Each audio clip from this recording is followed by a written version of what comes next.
It's on business as we await the release of the July jobs report due out in just about an hour from now, usually right around 8:30 a.m. Eastern time. Experts are predicting a drop in job growth, meaning record inflation and high interest rates are having a negative effect on the labor market. Look at that. They're connected. Everything is connected. Joining us now in studio for more on this is Georgia Congressman and member of the House Budget and Energy and Commerce Committees, Buddy Carter. Congressman, good morning. Great to have you back on. Good to see you. Thank you for having me.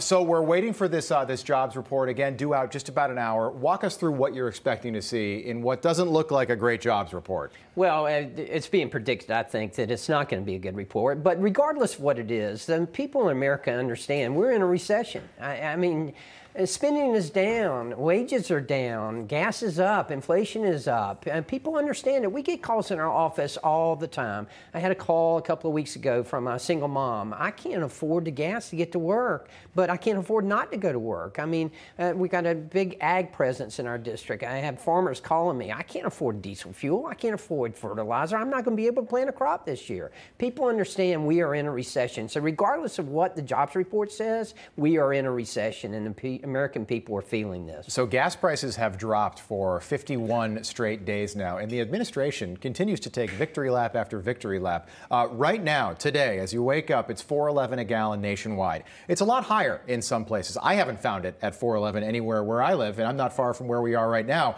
That is tied with the previous all-time record set in 2008. What are they celebrating? It's unbelievable. I mean, we're supposed to be happy because the average price is $4.11. I just left Portland, Oregon. It was $5 a gallon there. You know, I don't know how this administration can possibly think that people are satisfied with gas being at $4.11, and we're supposed to celebrate that. This is ridiculous. We've got to unleash our energy independence here, our energy power-s here in America. Okay, so we've got this Inflation Reduction Bill, which is, I mean, that is just a comical name for what this bill actually does. Literally hundreds of economists say that this bill will, especially in the near term, increase inflation. We're at 9.1% right now. We haven't been that high since Ronald Reagan was 10 months into his first term. Why spend $800 billion right now at the beginning of a recession? This will literally put fuel on the fire. This is the worst thing that we can do. You do not raise taxes during a recession. You cannot spin your way out of a recession. You cannot spin your way out of inflation. And what's even worse about this bill is that if the parliamentarian approves the drug pricing of this is going to be one of the worst things that could possibly happen to research and development here in America. As a pharmacist, I can tell you that's my biggest fear. Yes, the economic part, that's awful, and it makes no sense whatsoever. But I am very, very concerned about this prescription drug pricing that they're trying to pass here. This is not the way that we should do it. This will kill research and development in our country. You know, you're running for your fifth term in Congress 95 days from today, but as you mentioned, you're also a pharmacist. Mm-hmm. Just quickly summarize how this would affect people that you know, rely on drugs on a weekly basis. Well, it will impact prescription medications. Absolutely. And what this will do, again, we've got so many diseases in this country that need to be addressed. An example is Alzheimer's. If we do not find some cures for Alzheimer's, the price that we're going to have to pay for this in the future is going to be enormous. Yeah. And that's the type of thing I'm talking about. And, you know, I can tell you as a pharmacist, I've seen nothing short of miracles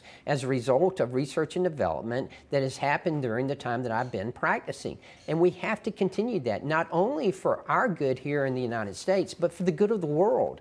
The research and development that comes out of the United States benefits the whole world. That's why we've got to continue this. Yes, the drug manufacturers need to do a better price and better job with their pricing, but at the same time, we cannot kill research and development. Such a good point. In the meantime, Joe Biden today, he tested positive for COVID again yesterday. So here we are, Congressman. This is day number 16 of quarantine for the leader of the free world. At what point do we say, okay, maybe wear a mask around him, but you can come out of quarantine? Enough's enough. You know, I thought he was out of the basement after the campaign, but evidently he's trying to go back into the basement. Yeah. I mean, this is just ridiculous. It is today, and if he gets to Monday, that'll be 20 days. We're talking the better part of a month right now, and it's kind of an important time. Congressman, just quickly, about 10 seconds, big governor's race in your state, Stacey Abrams, Brian Kemp. Looks like Brian Kemp's in the lead right now. And he should be. He's done a great job as governor. He deserves to be reelected. Okay. Congressman Buddy Carter, great having you in-house. Good to see you. Let's do it again. Thank you. Thank you. Hey, guys, it's Rob Carson. With inflation at its highest level in 40 years and interest rates skyrocketing, your retirement plans are in danger. Well, our friends at American Hartford Gold can help show you how to protect your savings and retirement accounts by diversifying your portfolio with physical gold and silver. Yeah.